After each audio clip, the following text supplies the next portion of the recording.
Muy buenas a todos, gente, bienvenidos a mi canal. Mi nombre es Simón y hoy quiero invitarte a mirar tanto hacia las estrellas como también hacia tu interior, porque si hay un género capaz de explorar el universo, el tiempo, la tecnología y además enfrentarnos a nuestros propios pensamientos, esa es la ciencia ficción. No es solo acción y futuros distantes, es miedo, belleza, soledad, descubrimiento. Es la posibilidad de ver lo que podríamos llegar a ser o lo que tal vez nunca fuimos. Así que si te atraen los mundos extraños, los misterios que desafían la lógica o simplemente quieres dejarte llevar por historias que no le temen mirar al abismo, este video es para ti. No olvides suscribirte, activar la campanita y dejar tu like porque este viaje apenas comienza.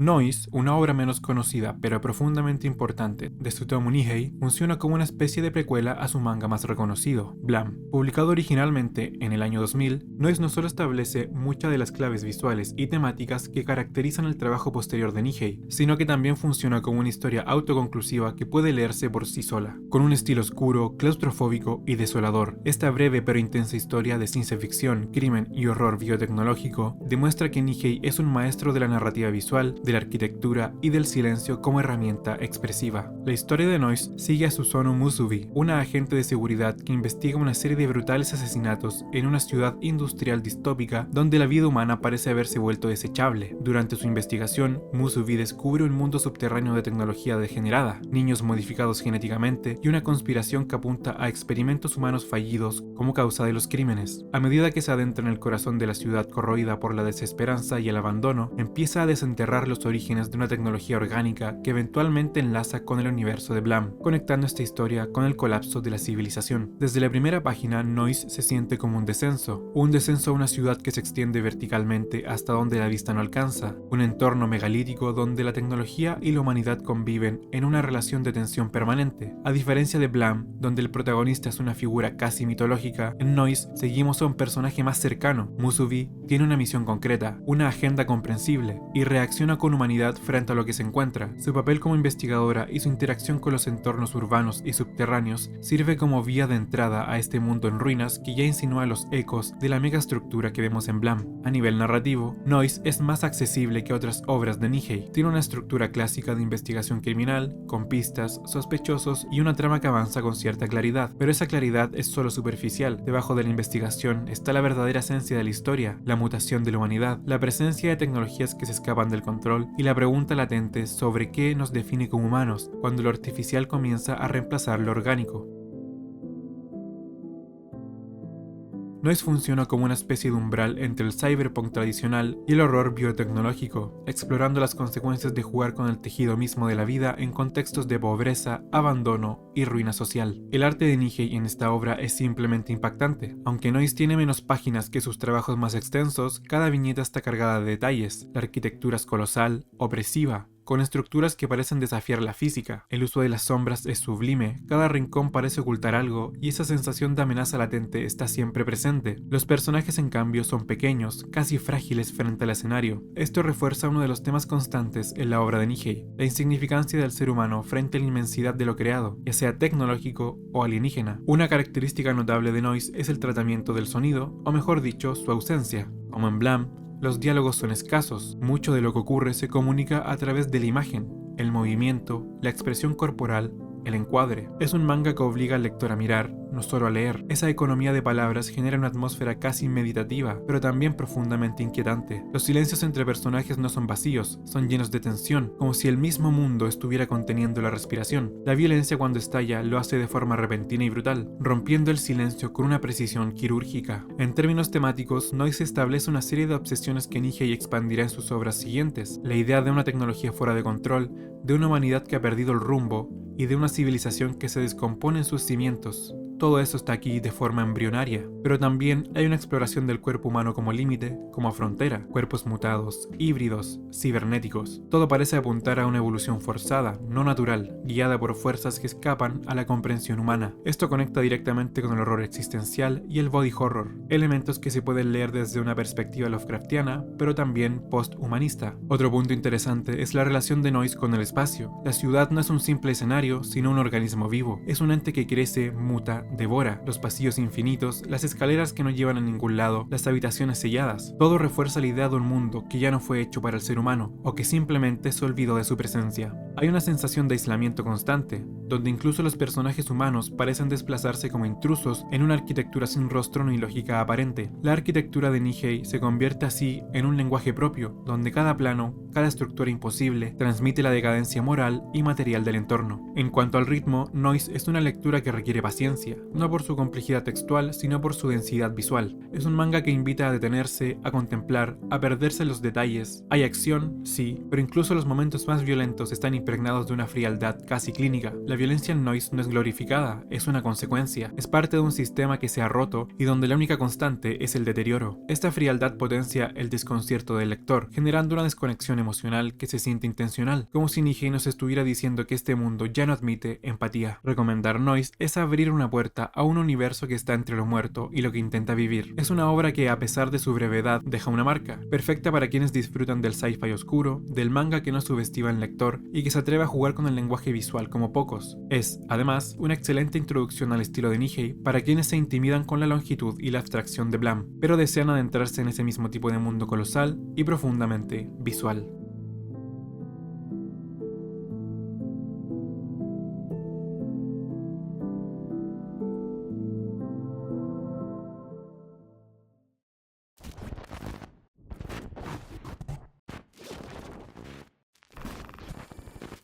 Existen obras que trascienden los medios en los que nacen, historias que, con distintos lenguajes y formatos, consiguen construir un mismo universo de ideas inquietantes, atmósferas inolvidables y reflexiones profundas sobre lo humano. Dune, Harry Potter, The Witcher, El Señor de los Anillos son algunos de los títulos que han logrado esta hazaña, pero hoy te hablaré de uno que normalmente se pasa por alto. Roadside Picnic es una novela de ciencia ficción escrita por los hermanos Arkady y Boris Strugatsky. Esta fue adaptada a la película Stalker, dirigida por Andrei Tarkovsky, y a una serie de juegos que probablemente ya has escuchado, Stalker, desarrollada por GSC Game World.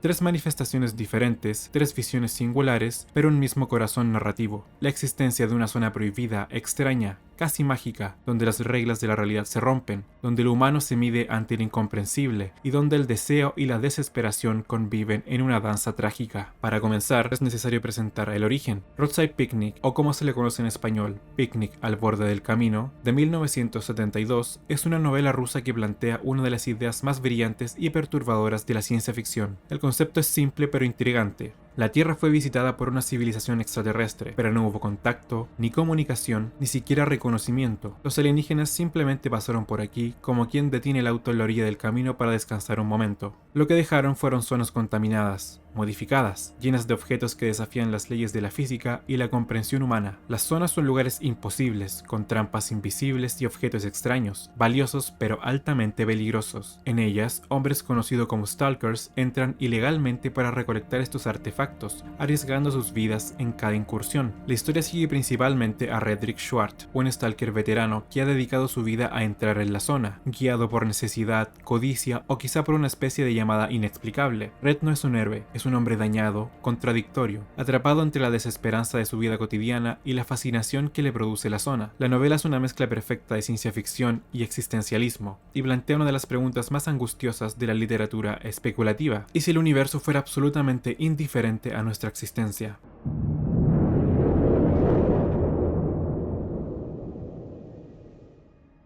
Esta pregunta es la que toma como punto de partida Stalker, de 1979, la película de Tarkovsky. que adapta libremente la novela y la transforma en una experiencia cinematográfica absolutamente distinta. Aquí, la zona no es un lugar definido por la tecnología alienígena, sino un espacio metafísico, espiritual. La historia se centra en tres personajes: el Stalker, el profesor y el escritor, que se adentran en la zona guiados por el primero, con el fin de llegar a una habitación secreta que supuestamente concede los deseos más profundos de quien entre en ella. La película es lenta, contemplativa, llena de simbolismo y utiliza el escenario como una especie de espejo del alma humana. La zona es un lugar que transforma a quienes entran, no necesariamente de manera física, sino espiritual. Tarkovsky elimina casi toda referencia directa a los alienígenas o tecnología y convierte la zona en una prueba de fe, en un espacio donde el alma se despoja de sus mentiras. Mientras que Roadside Picnic es cruda, cínica, llena de tensión y comentario social, Stalker es mística, poética y abierta a interpretaciones metafísicas. Ambas son complementarias y juntas forman un díptico perfecto sobre el deseo humano, la futilidad de la búsqueda del sentido y la confrontación con lo inexplicable.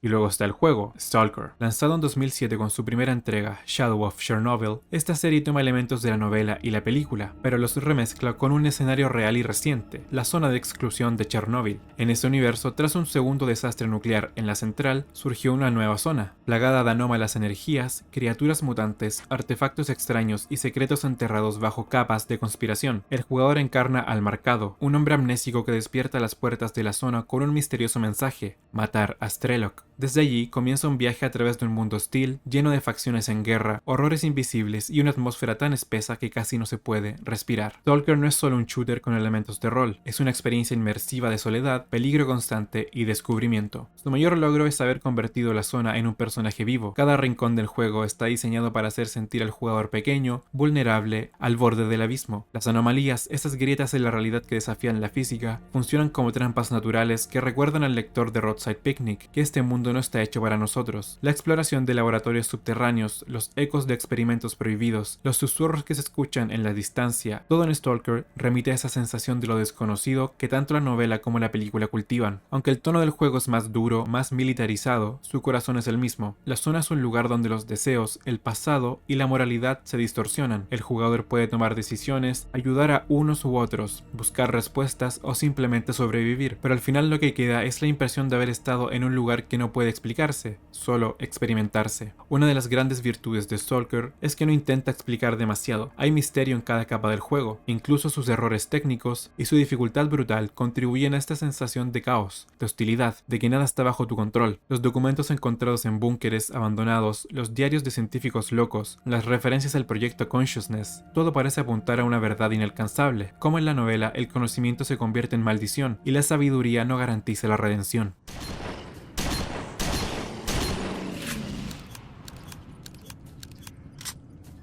Estos tres acercamientos a la zona, la novela, la película y el juego, tienen en común algo esencial. La zona no es simplemente un lugar, es un espejo. Cada personaje que entra en ella lleva algo roto, algo que busca, algo que no puede nombrar, y la zona no da respuestas. A veces destruye, a veces transforma, pero siempre deja huella. Ya sea la esfera dorada en la novela, la habitación de los deseos en la película, o el monolito en el juego, el corazón de la zona es un catalizador, un objeto imposible, rodeado de peligros, que promete lo que uno más desea, pero como toda promesa ambigua, puede terminar siendo una trampa. Recomendar estas obras es recomendar una experiencia que va más allá de lo argumental, es invitar a adentrarse en un espacio que desafía al lector, al espectador o al jugador a enfrentarse con sus propios vacíos. Son historias sobre la curiosidad, sobre el deseo, sobre los límites del conocimiento y del lenguaje. Roadside Picnic cuestiona la idea de que todo puede ser comprendido. La película pone en duda que lo que deseamos sea realmente lo que necesitamos, y Stalker nos recuerda que a veces hay lugares donde el ser humano no debería entrar. Cada medio aporta lo suyo, la novela con su lenguaje crudo y filosófico, la película con su belleza visual y su ritmo hipnótico, y el juego con su inmersión total y poder hacerte sentir que estás ahí. Son tres puertas al mismo misterio, tres formas de explorar la zona y tres maneras distintas de perderse en ella. Para los amantes de la ciencia ficción, el terror existencial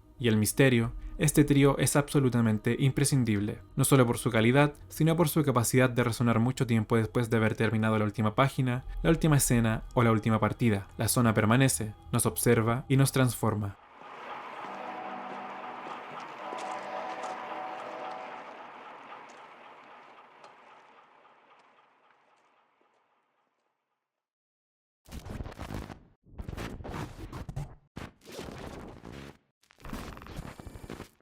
Raised by Wolves es una de esas series que no solo cuentan una historia, crean un mundo, y no un mundo cualquiera, sino uno que parece surgir de los escombros de nuestras creencias, nuestros errores y nuestras obsesiones. Creada por Aaron Guzikowski y con Ridley Scott a bordo como productor y director de varios episodios, la serie es una mezcla de ciencia ficción dura, filosofía existencial, body horror, reflexión religiosa y terror espacial. En un futuro donde la Tierra ha sido devastada por una guerra entre ateos y creyentes, dos androides, madre y padre, llegan al planeta Kepler 22b para criar a los últimos niños humanos. Lo que empieza como un experimento de supervivencia se convierte pronto en una pesadilla simbólica donde la línea entre lo humano, lo robótico y lo absolutamente alienígena se vuelve cada vez más delgada. Lo que hace a Raised by Wolves una experiencia tan singular es su valentía por no encajar en moldes. No es una serie que se deje consumir fácilmente, exige atención, paciencia y una disposición a sentirte perdido. Pero quienes entran en su ritmo y aceptan su rareza, encuentran una obra que ofrece mucho más que entretenimiento. Hay en esta historia una constante tensión entre la fe y la razón, naturaleza y creación artificial, entre pasado y futuro, que está presente en cada episodio, en cada escena, en cada mirada de sus personajes. La serie está construida sobre varias preguntas. ¿Puede una máquina ser madre? ¿Qué significa crear humanos en un entorno donde la humanidad está en duda? ¿Qué es la fe cuando el contexto ha sido reducido a cenizas? ¿Y qué clase de futuro nos espera cuando las ideologías, incluso al borde de la extinción, siguen siendo tan poderosas como destructivas? Estas preguntas se abordan no desde el sermón, sino desde la tensión dramática, desde la construcción de personajes complejos y contradictorios, y desde una puesta en escena que a menudo remite más a un cuadro de arte o a un sueño alienígena que a la ciencia ficción convencional. Visualmente la serie es impresionante. Kepler 22b se siente verdaderamente como otro mundo, vasto, desolado y misterioso. La dirección de arte y el diseño de producción crean una estética que combina lo orgánico con lo industrial, lo prehistórico con lo futurista. La fotografía acentúa esa sensación de extrañeza y soledad, donde incluso los espacios abiertos parecen opresivos. Todo esto se ve acompañado por un diseño sonoro meticuloso y una música que oscila entre lo etéreo y lo amenazante. Los protagonistas, madre y padre, interpretados por Amanda Collin y Abubakar Salim, son el corazón de la serie. Ambos actores logran algo extraordinario, transmiten emociones complejas desde cuerpos que, en teoría, no deberían tenerlas. Madre, en particular, es uno de los personajes más fascinantes del sci-fi televisivo reciente, capaz de ternura extrema y violencia imparable. Es una figura casi divina, creadora, destructora, protectora y amenazante.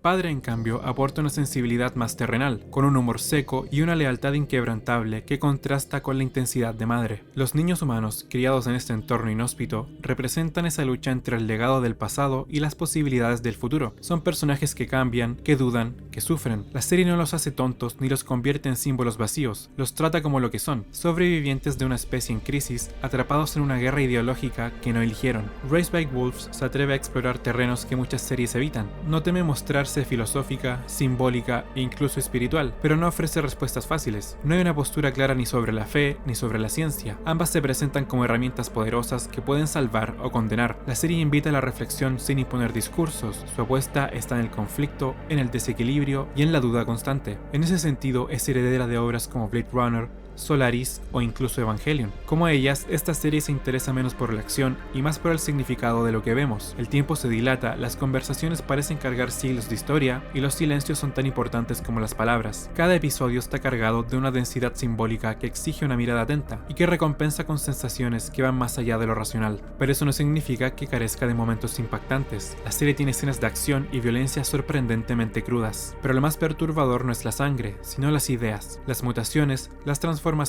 y los descubrimientos sobre lo que realmente está ocurriendo en este planeta. Todo genera una incomodidad que te va a llegar hasta los huesos. Es una serie que cuando quiere ser aterradora, lo es no por lo que muestra, sino por lo que sugiere. También se agradece que Raised by Wolves sea una serie valiente. No tiene miedo a ser lenta, a confundir, a dejar cosas sin resolver. No teme parecer pretenciosa, porque tiene una visión clara: mostrar el fin de la humanidad no como un cataclismo espectacular, sino como una decantación silenciosa, ambigua y trágica. Recomendarla no es fácil porque no es para todos, pero para quienes buscan una experiencia diferente, desafiante, que combine lo visual con lo filosófico y lo emocional con lo simbólico, es una joya. No te va a dar todas las respuestas, pero te va a dejar pensando mucho después de haber terminado cada capítulo. Y en un panorama saturado de series que buscan complacer con fácil digestibilidad, eso ya es un logro enorme.